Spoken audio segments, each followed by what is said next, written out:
പ്രിയമുള്ളവരെ, ഈ അടുത്തായി കേട്ടു തുടങ്ങിയ ഒരു വാദമാണ് സമസ്തയുടെ യഥാർത്ഥ അവകാശികൾ അതിൻ്റെ 100-ാം വാർഷികം ആഘോഷിച്ചാൽ സുന്നി ഐക്യം തകരും എന്നുള്ളത്. ഇത് പറയുമ്പോൾ തോന്നും, ഇന്നലെയും മിനിഞ്ഞാന്നുമൊക്കെ ഐക്യത്തിൻ്റെ ചർച്ചകൾ സജീവമായി പൊടിപൊടിക്കുകയായിരുന്നു. അതിനിടയിലാണ് ഈ യഥാർത്ഥ സമസ്തയുടെ ആളുകൾ 100-ാം വർഷം ആഘോഷിക്കാൻ വേണ്ടി 100-ാം വാർഷികം ആഘോഷിക്കാനുള്ള പ്രഖ്യാപനം നടത്തിയത് എന്ന് തോന്നും. എന്നാൽ അങ്ങനെ എവിടെയെങ്കിലും ഒരു ഐക്യം നടക്കുന്നുണ്ടോ? ഐക്യചർച്ച നടക്കുന്നുണ്ടോ? ഒരു ഐക്യചർച്ച ഒരു 5 കൊല്ലം മുമ്പ് നടന്നിരുന്നു. എങ്ങനെയെങ്കിലും യോജിച്ചു പോവുകയാണെങ്കിൽ യോജിക്കണം എന്ന നിലക്ക്. പക്ഷേ ഒരു ഭാഗത്ത് രാഷ്ട്രീയക്കാരുടെ തടയിടൽ അതിജയിക്കാനും അതിജീവിക്കുവാനും കഴിയാത്തൊരു വിഭാഗം ഉണ്ടായതുകൊണ്ട് സുന്നത്ത് ജമാഅത്തിന് പ്രാധാന്യം നൽകി ഐക്യത്തിലാവുക എന്ന ലക്ഷ്യത്തിൽ വിജയിക്കാൻ അവർക്ക് കഴിഞ്ഞില്ല എന്നാണ് അന്ന് നടന്ന ചർച്ചയുടെ അന്തിമ ഫലത്തിൽ നിന്ന് വ്യക്തമാകുന്നത്. അതിന് ശേഷവും ഓരോ മഹല്ലുകളിലുമുള്ള സുന്നി പ്രവർത്തകന്മാർ, സമസ്തയുടെ പ്രവർത്തകന്മാർ മറുപക്ഷത്തുള്ള ചേളാരി വിഭാഗവുമായി പരമാവധി ഐക്യത്തിലും യോജിപ്പിലും പോകാൻ ശ്രമിക്കുന്നു. അവരുടെ എല്ലാവരുടെ മനസ്സിലും എങ്ങനെയെങ്കിലുമൊക്കെ യോജിപ്പിൻ്റെ മേഖല ഉണ്ടായിത്തീരട്ടെ എന്ന ആഗ്രഹമാണ്. എന്നാൽ മറിച്ചുള്ള ഒരു ശൈലിയിലാണ് ചേളാരി വിഭാഗത്തിൻ്റെ മുഴുവൻ പ്രവർത്തകന്മാരും, അതിന് നേതൃരംഗത്തുള്ള 1-2 ആളുകളല്ലാത്ത മറ്റുള്ളവരൊക്കെ ഇപ്പോഴും ആ പഴയ മർക്കടമുഷ്ടി നയമാണ് സ്വീകരിച്ചു കൊണ്ടിരിക്കുന്നത്. അങ്ങനെ ഇരിക്കുമ്പോഴാണ് ഇവരൊരുപാട് കാലം മുമ്പ് പ്രഖ്യാപിക്കൽ തുടങ്ങിയിട്ടുണ്ട്. 100-ാം വാർഷികം, 70-ാം വാർഷികം, 80-ാം വാർഷികം, 90-ാം വാർഷികം.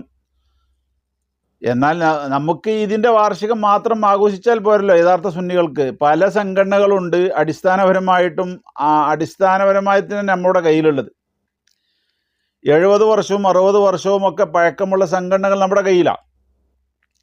അപ്പം അതിൻ്റെയൊക്കെ ആഘോഷം ഉണ്ടാകുമ്പോൾ എല്ലാം കൂടെ ഓരോ വർഷത്തിലും എപ്പോഴും ആഘോഷിക്കാൻ കഴിയില്ല. പക്ഷെ 100-ാം വാർഷികം എന്നുള്ളത് പിന്നെ ഒഴിച്ചുകൂടാൻ പറ്റാത്തൊരു വർഷമാണല്ലോ.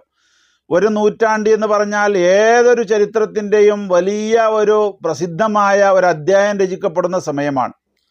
അതുകൊണ്ട് ആ നൂറ്റാണ്ടിൻ്റെ വാർഷികം ആഘോഷിക്കുക എന്നുള്ളത് അത് ഏത് സംഘടനയാണെങ്കിലും ശരി ഒരു അത്ഭുതമാണ്. ഇവിടെ വലിയ വലിയ സംഘടനകൾ, രാഷ്ട്രീയ സംഘടനകൾ അടക്കം, കോൺഗ്രസിൻ്റെയൊക്കെ 100-ാം വാർഷികം വലിയ സമുചിതമായിട്ട് 10-25 കൊല്ലം മുമ്പ് നടന്നില്ലേ.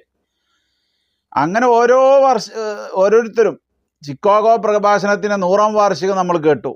ഇങ്ങനെ 100-ാം വാർഷികം എന്ന് പറഞ്ഞാൽ ഏത് ചെറിയ സംഘടന ആണെങ്കിൽ പോലും അതൊരു വലിയ കനപ്പെട്ട സംഭവമാണ്. അപ്പം അതുകൊണ്ടാണ് ഐക്യചർച്ച ഇവിടെ നടക്കുന്നില്ല. ആ ചർച്ചയെല്ലാം എന്നോ 5 വർഷം മുമ്പ് നിർത്തിവെച്ചു. പിന്നെ ഒരു വിഭാഗം അവരുടെ സ്വന്തം ഇഷ്ടപ്രകാരം വിഭാഗീയമായി മാത്രം സമസ്തയുടെ 100-ാം വാർഷികം എന്ന് 10-15 കൊല്ലം മുമ്പ് പ്രഖ്യാപിച്ച് പോന്നു തുടങ്ങിയിരിക്കുന്നു.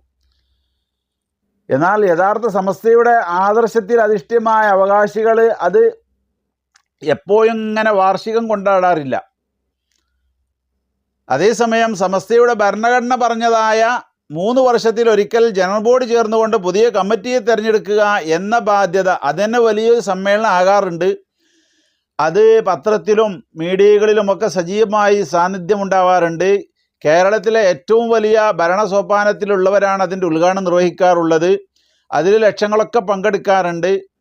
അതൊക്കെ എല്ലാവർക്കും അറിയുന്നതാണ്. പക്ഷെ ഇവരുമായിട്ടിങ്ങനെ നേരത്തെ 5 വർഷം മുമ്പ് തന്നെ കൊട്ടിഘോഷിച്ച് ആഘോഷിച്ചിട്ടില്ല എന്ന് മാത്രം.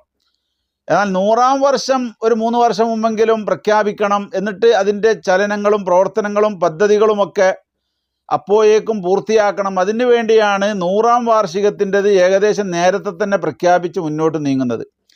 ഇവിടെ അതല്ല ഒരു പ്രശ്നം. ഇങ്ങനെ ഐക്യം നടക്കുന്നുണ്ട് എങ്കിൽ ചേളാരി വിഭാഗം 100-ാം വാർഷികം ആഘോഷിക്കാൻ വേണ്ടിയിട്ട് ആരോടെങ്കിലും സമ്മതം ചോദിച്ചിട്ടുണ്ടോ? ഐക്യം എന്ന് പറഞ്ഞാൽ അവരും നമ്മളും കൂടി ഉൾപ്പെടുന്നതാണല്ലോ ഇപ്പോൾ ഈ ഐക്യം എന്നുള്ളത്.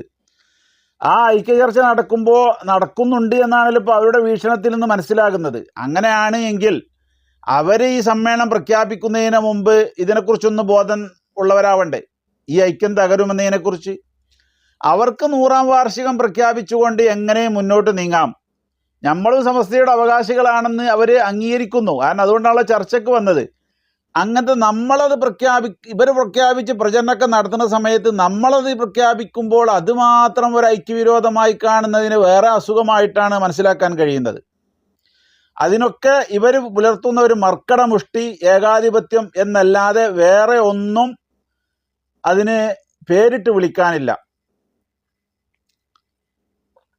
അപ്പം ഈ ഐക്യം തകർന്നത് ഇപ്പം നമ്മൾ 100-ാം വാർഷികം പ്രഖ്യാപിച്ചതോടു കൂടെയാണ് എന്നാണ് 2-3 ദിവസം മുമ്പ് കാസർഗോഡ് അവിടെ നടന്ന ഒരു സമ്മേളനത്തിൽ സാധാരണ കളവ് പ്രചരിപ്പിക്കുന്ന 2 പ്രഭാഷകന്മാരും അതിനെക്കുറിച്ച് പറഞ്ഞത്.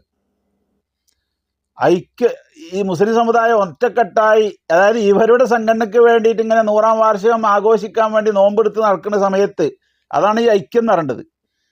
അന്നേരത്ത് മറുവിഭാഗം 100 വർഷം തികയാത്ത വിഭാഗം, അത് എങ്ങനെയാണെന്ന് മനസ്സിലായിട്ടില്ല, അവർ പ്രഖ്യാപിച്ചു ഈ ഐക്യം തകർക്കുന്നു എന്ന്. അപ്പോൾ ഇവരൊക്കെ ഉദ്ദേശിക്കുന്ന ഐക്യം എന്താണ്? ഇവരുടെ പരിപാടിയുമായി, വിഭാഗീയമായ പരിപാടിയുമായി മുന്നോട്ട് പോകാനുള്ള സാഹചര്യങ്ങളും സംവിധാനങ്ങളും ഒരുക്കി കൊടുക്കുക. ഇത് മാത്രമേ ഇവരുദ്ദേശിക്കുന്ന ഐക്യത്തിന് അർത്ഥമുള്ളൂ. അല്ലെങ്കിൽ ഐക്യ ചർച്ച നടക്കുന്നുണ്ട് എങ്കിൽ ഇവരെങ്ങനെയാണ് വിഭാഗീയമായി 100-ാം വാർഷികം പ്രഖ്യാപിക്കുക? 2 കൂട്ടരും കൂടി അന്വേഷിച്ചിട്ടല്ല പ്രഖ്യാപിക്കേണ്ടത്. അപ്പോൾ അവർക്ക് പ്രഖ്യാപിക്കാനും നടത്താനും അതിൻ്റെ ഉദ്ഘാടനം ചെയ്യാനൊന്നും ആരോടും അന്വേഷിക്കേണ്ട ആവശ്യമില്ല. യഥാർത്ഥ ആദർശമുള്ള സമസ്തയുടെ ആൾക്കാർക്ക് ഇവരോടൊക്കെ സമ്മതം ചോദിച്ചിട്ടും അല്ലെങ്കിൽ ഇവർ നടത്തുമ്പോഴും നടത്താൻ പാടില്ല, ആ പേരിൽ അറിയപ്പെടാൻ പാടില്ല എന്നൊക്കെയുള്ള ഈ മർക്കടമുഷ്ടി അത് ഒന്നിരിക്കൽ കോടതിയിൽ പോയി കണ്ട് പരിഹരിക്കേണ്ടതാണ്. അല്ലെങ്കിൽ വേറെ ഊളംപാറയിലോ അതുപോലത്തെ സ്ഥലങ്ങളിലോ മറ്റോ പോയി കണ്ട് പരിഹരിക്കേണ്ടതാണ് എന്ന് മാത്രമേ അതിനെക്കുറിച്ച് പറയാനുള്ളൂ. അപ്പോൾ ഈ സമ്മേളനത്തിൻ്റെ പ്രഖ്യാപനം വന്നതോടുകൂടെ അവർ വലിയ അങ്കലാപ്പിലാണ്. ഈ സമ്മേളനം നടന്നാൽ ഇതുവരെയും അവർ കൊട്ടിഘോഷിച്ചു വന്ന ആ പ്രചരണങ്ങൾ മുഴുവനും തകർന്നു പോയി. സമസ്തയുടെ നയവും ആദർശവും കാഴ്ചപ്പാടും തത്വവും കൊടിയും ഒക്കെ ഉള്ള വിഭാഗം നമ്മളാണ് എന്നത് എല്ലാവർക്കും അറിയുന്ന കാര്യമാണ്. ആ ഒരു പ്രചരണം കൂടി വന്നാൽ അവർക്ക് തീരെ അഡ്രസ്സ് ഉണ്ടാവില്ല. പഴയ കാലഘട്ടത്തിൽ മഹല്ലിലെ എല്ലാവരും കൂടി പടുത്തുയർത്തിയ ആ പഴയ കണക്കിലുള്ള മദ്രസയുടെ അഡ്രസ്സിൻ്റെ മാത്രം നിലനിൽക്കുന്ന ഇവർക്ക് നമ്മുടെ പ്രചരണങ്ങളും വിദ്യാഭ്യാസ പ്രവർത്തനങ്ങളും ഒക്കെ മുന്നോട്ട് വന്നാൽ, രംഗത്ത് വന്നാൽ പിടിച്ചു നിൽക്കാൻ കഴിയില്ല എന്ന അങ്കലാപ്പിൽ നിന്നാണ് ഇതൊക്കെ ഒരു പുതിയ വ്യാഖ്യാനത്തിലൂടെ ഈ 100-ാം വാർഷിക പ്രഖ്യാപനം ഐക്യം തകർക്കുന്നതാണ് എന്ന് അവർ പറഞ്ഞു നടക്കാനുള്ള പ്രധാന കാരണം. അപ്പം അതൊക്കെ പറയുമ്പോഴും അവരൊരു പ്രതിപക്ഷ ബഹുമാനത്തോടുകൂടെ നീങ്ങേണ്ടിയിരുന്നു. അതിനവർ ചോദിക്കുന്നത് 70 എന്തുകൊണ്ട് ആഘോഷിച്ചില്ല, 80, 90, അതൊക്കെ നമ്മുടെ സൗകര്യമാണല്ലോ. നമ്മുടേതായ സംഘടന 100-ഉം 70-ഉം 90-ഉം 60-ഒക്കെ ആഘോഷിക്കാൻ തീരുമാനമെടുക്കേണ്ടത് നമ്മുടെ സംഘടനയാണ്. അത് ഞങ്ങൾക്ക് സൗകര്യമുള്ള സമയത്ത് തീരുമാനിക്കും, നടത്തും. ഇത് മറ്റുള്ളവർ 100-ഉം എന്ന് പറഞ്ഞാണ്ട് അങ്ങനെ എത്ര ആൾക്കാരുണ്ട്. മുമ്പ് കുതിരവട്ടത്ത് ഒരു പ്രധാനമന്ത്രി വന്ന കഥ പറയുന്നുണ്ട്. ആ പ്രധാനമന്ത്രി അവിടെയുള്ള ആൾക്കാരോട്, ഞാൻ പ്രധാനമന്ത്രി വന്നപ്പോൾ അവിടെയുള്ള ആൾക്കാർ പറഞ്ഞത്രേ, ഇത് ഞങ്ങളിവിടെ വന്ന സമയത്ത് ഞാനും അങ്ങനെയൊക്കെ തന്നെ, ഞാൻ ഐക്യരാഷ്ട്രസഭൻ്റെ പ്രസിഡൻ്റായെന്നൊക്കെ പറഞ്ഞിരുന്നത്, കുറച്ച് ദിവസം പെടുന്ന സുഖാവും എന്ന് പറഞ്ഞു. എന്നതുപോലെ ഇവർ മാത്രമാണ് യഥാർത്ഥം, ഞങ്ങളാണത് എന്ന് പറഞ്ഞുകൊണ്ട് അവർക്ക് പറയാൻ പറ്റുന്ന ഒരു സ്ഥലം ഉണ്ടെങ്കിൽ അത്തരം സ്ഥലങ്ങൾ മാത്രമാണ്. മാലോകർക്ക് മുമ്പിൽ പറയാൻ പറ്റില്ല. കാരണം എന്തൊരു ലക്ഷ്യത്തിന് വേണ്ടി സമസ്ത രൂപീകരിച്ചു, അതിൽ ആരാ നിൽക്കുന്നത് എന്ന് ഏതൊരു കുട്ടിയോടും ഏതൊരു അമുസ്ലിമിനോട് പോലും ചോദിച്ചാൽ, വരക്കൽ മുല്ലക്കോയ തങ്ങൾ എന്തൊരു ആദർശത്തിന് വേണ്ടി ഉണ്ടാക്കിയതാണോ ഈ സംഘടന, അതിൽ ആരപ്പോൾ ഉള്ളതെന്ന് ചോദിച്ചാൽ അവർ മറുപടി പറയും. അവിടെ അവർ വഷളാകും. അപ്പോൾ പിന്നെ അത് ഹൈജാക്ക് ചെയ്യാൻ വേണ്ടി 2 പേരുടെ പേരിൽ മുറക്കമാക്കിക്കൊണ്ട് അവർ ജീവിച്ചിരിക്കുന്ന കാലഘട്ടത്തിൽ പിന്നെ വേറെ ആളെങ്ങനെ സ്ഥാനത്ത് വരിക എന്ന്, ഇത് ഭരണഘടനയും ഇന്ത്യയിലെ സൊസൈറ്റീസ് ആക്റ്റും അറിയാത്തത് കൊണ്ടുള്ള വിവരക്കേടിൻ്റെ സൃഷ്ടിയായിട്ട് വരുന്നതാണ്. ഏത് സംഘടനയാണെങ്കിലും ഇടയ്ക്കിടയ്ക്കൊക്കെ അതിൻ്റെ മീറ്റിംഗ് ചേർന്ന് കണ്ട് അതൊന്ന് പുനരുദ്ധരിക്കുകയും അതിൻ്റെ അംഗീകാര ലിസ്റ്റ് എല്ലാ കൊല്ലം സമർപ്പിക്കുകയും ചെയ്യണമെന്ന നിയമമുണ്ട്. ലിസ്റ്റ് സമർപ്പിക്കാൻ പേര് ഇരിക്കാണ്ട് കൊടുക്കാൻ പ്രയാസമല്ല. പക്ഷേ അതിൻ്റെ ജനറൽ ബോഡികളൊക്കെ എന്നും ചേരണം, എല്ലാ കൊല്ലമോ അല്ലെങ്കിൽ 3 വർഷത്തിലോ. സമസ്തൻ്റെ ജനറൽ ബോഡി ചേരാൻ 3 വർഷമാണ് പ്രഖ്യാപിക്കപ്പെട്ടുള്ളത്. അതൊക്കെ ചേരുന്ന സമയത്ത് എല്ലാ കാലഘട്ടത്തിലും പ്രായാധിക്യവും മറ്റുമൊക്കെ ഉള്ള ആളുകളെ അതിൻ്റെ പേരിൽ ആ സ്ഥാനത്ത് അവർ വെറുതെ പേരിൽ മാത്രം നിൽക്കുന്നു, യോഗത്തിന് വരാൻ കഴിയുന്നില്ല, പ്രവർത്തനങ്ങൾക്ക് ഇറങ്ങാൻ കഴിയുന്നില്ല. അപ്പോൾ അവരെ ആദരിച്ചുകൊണ്ട് ആ സ്ഥാനത്ത് നിന്ന് മാറ്റി നിർത്തലാണ് ഉണ്ടാവൽ. ആ സ്ഥാനത്ത് നിന്ന് അവരെ മാറ്റി നിർത്തിയാൽ അത് ആദരവാണ്. കാരണം ഈ വയസ്സുകാലത്തും പ്രയാസ കാലഘട്ടത്തിലുമൊക്കെ അവരെ ഇങ്ങനത്തെ മീറ്റിങ്ങുകളിലേക്ക് എഴുന്നള്ളിക്കേണ്ട. ചെറുപ്പകാലത്തിലൊക്കെ അവർ ഇഷ്ടം പോലെ പ്രവർത്തിച്ചവരല്ലേ എന്ന നിലയ്ക്ക് അവരെ തൽക്കാലം ആ സ്ഥാനത്ത് നിന്ന് ഒഴിവാക്കി കൊടുക്കലാണ് മാന്യത. അതുകൊണ്ടാണ് ജനറൽ ബോഡി അങ്ങനെ തീരുമാനം എടുത്തിട്ട് പ്രായമായ ആളുകളിൽപ്പെട്ട പ്രധാനപ്പെട്ട ആളുകളൊക്കെ ആ സ്ഥാനങ്ങളിൽ നിന്നും മാറ്റിയിരുത്തി അന്ന് ചെറുപ്പക്കാരും ചുറുചുറുക്കോടെ പ്രവർത്തിക്കാൻ പറ്റുന്ന വാർദ്ധക്യത്തിലേക്ക് എത്തിക്കൊണ്ടിരിക്കുന്ന ആളുകളൊക്കെ നേതാക്കന്മാരെ തിരഞ്ഞെടുത്തത്. ഇങ്ങനെയാണ് സമസ്തയുടെ ശൈലി ഉള്ളത്. സമസ്തയുടെ ശൈലി അങ്ങനെയാണ് എന്നുള്ളത് നമ്മൾ പറയുമ്പോൾ അവരെ സംഘടനയുടെ ശൈലിയും അങ്ങനെ തന്നെയാണ്. അവർക്കൊരു പ്രസിഡന്റ് ആയിരുന്നു അസ്ഹരി തങ്ങൾ. അദ്ദേഹം മരിക്കുന്നതിൻ്റെ 10 വർഷങ്ങൾക്ക് മുമ്പ് തന്നെ അദ്ദേഹത്തെ ആ സ്ഥാനത്ത് നിന്ന് അവർ നീക്കിയിരുന്നു. ഇങ്ങനെ നീക്കാൻ ആരവർക്ക് അധികാരം കൊടുത്തത്? General body വിളിച്ചിരുന്നോ?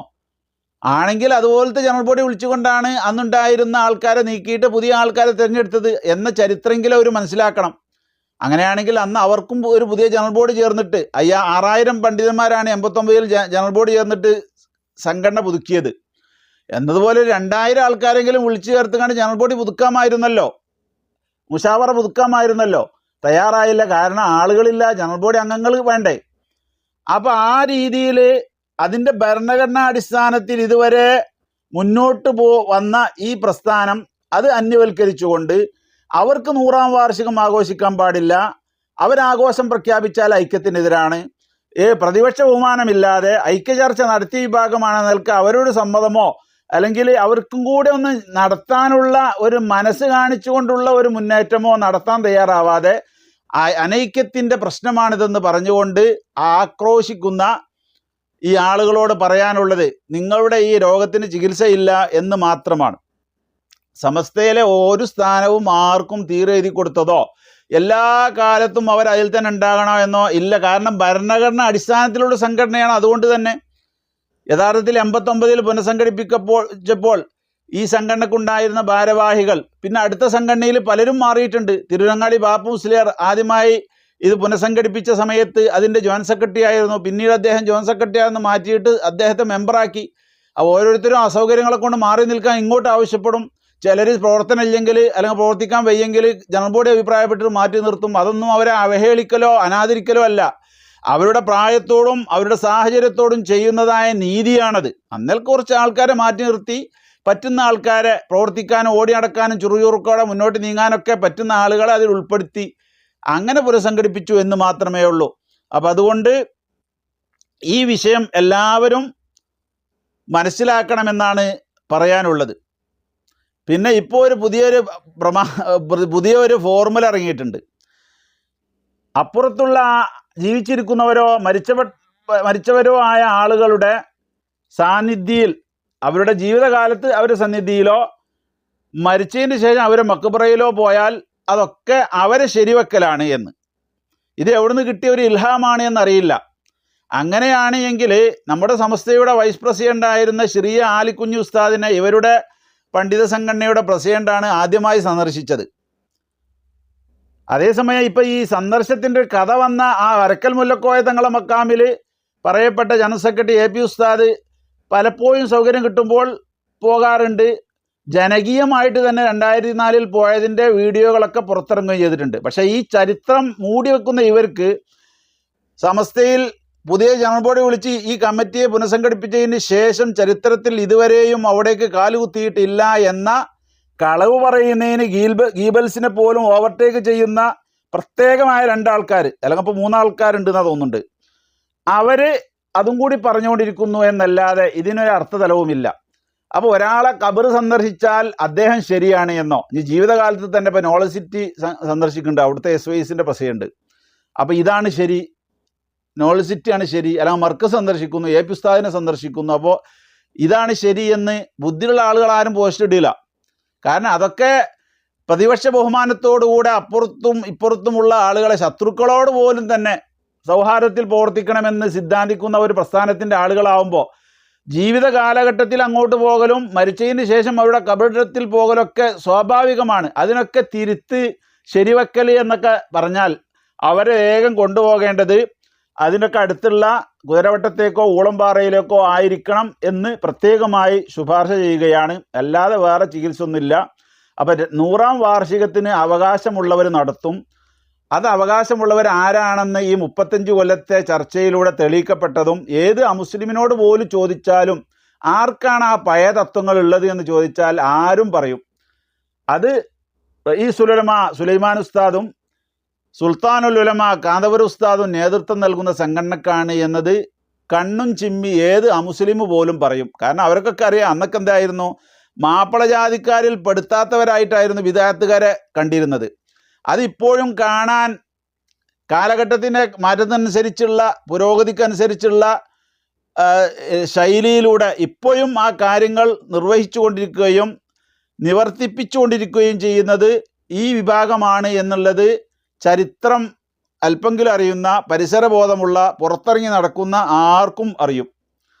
അപ്പോൾ അതുകൊണ്ട് ആരെയും ഒന്നും പഠിപ്പിക്കേണ്ട ആവശ്യമില്ല. ആരാണ് ശരി എന്നുള്ളത് ആ കൊടി നോക്കിയാൽ തന്നെ മനസ്സിലാകും. അങ്ങനെ ഇത്ര അസുരമുള്ളവരാണെങ്കിൽ ആ കൊടി എങ്ങനെ നഷ്ടപ്പെട്ടു, ആ കഥ ഒന്ന് പറയട്ടെ. കൊടിയൊന്നുമല്ല, ഈ രണ്ടാൾക്കാർ അവിടെ ഉണ്ടായിരുന്നില്ല എന്നാണ് ഇപ്പോൾ അവസാനവും പറയാനുള്ളത്. ഇങ്ങനെ ഒരു മസ്ജിയായ മുറക്കബായിട്ട് ബാലബക്ക ഹദറമൗത്ത് പോലെ പ്രസിഡന്റും സെക്രട്ടറിയും അവരെ ആ കസാലയിൽ ഒട്ടി നിൽക്കുകയാണ്, അതല്ലല്ലോ. അപ്പം അങ്ങനെ തീരുമാനമൊന്നുമില്ല. അങ്ങനെ തീരുമാനം ഉണ്ടെങ്കിലല്ലേ അങ്ങനെ ആകാൻ പറ്റുള്ളൂ. അപ്പം അങ്ങനെ ഇല്ല. അപ്പം അതുകൊണ്ട് ജനറൽ ബോഡി ആവുന്ന പരമാധികാര ബോഡി പുനഃസംഘടിപ്പിക്കും. അതിപ്പോൾ നമ്മൾ ചിലപ്പോൾ മാറ്റി തരും. ഇപ്പോൾ ഉള്ള നേതാക്കന്മാരെ ചിലപ്പോൾ അടുത്ത ജനറൽ ബോഡിയിൽ സ്ഥാനത്ത് നിന്ന് മാറ്റിയെന്ന് വരാം, അവരെ സ്ഥിരപ്പെടുത്തിയെന്ന് വരാം. അതൊക്കെ ജനറൽ ബോഡിൻ്റെ പരമാധികാരമാണ്, അത് ചോദ്യം ചെയ്യാനില്ല. അപ്പം അല്ലെങ്കിൽ അന്നൊരു ജനറൽ ബോഡി വേറെ ജനറൽ ബോഡി എങ്കിലും അവർക്ക് മെമ്പർഷിപ്പ് എടുത്തിക്കാണ്ട് ചേരേണ്ടിയായിരുന്നു. പക്ഷെ 100 ആൾക്കാരെ പോലും കിട്ടൂല എന്ന് ഉറപ്പുണ്ടായത് കൊണ്ട് അതിനൊന്നും അവർ മുതിർന്നില്ല. പിന്നെ ഞങ്ങൾ അസിലാണെന്ന് പറഞ്ഞ് ഈ പഴയകാല ഇസ്ലാമിക ശരീഅത്തിൻ്റെ പഴയ പതിപ്പുകളായ ജൂതന്മാരും നസാറാക്കന്മാരും ഞങ്ങളുടേതാണ് ശരി, കാരണം പുതിയ ജനറൽ ബോഡി ചേർന്നാലും ഞങ്ങൾ പഴയതായിട്ട് നടക്കും എന്നുള്ള വാശി കൂടുന്ന ആളുകളോട് മറുപടി ഒന്നും പറയാനില്ല.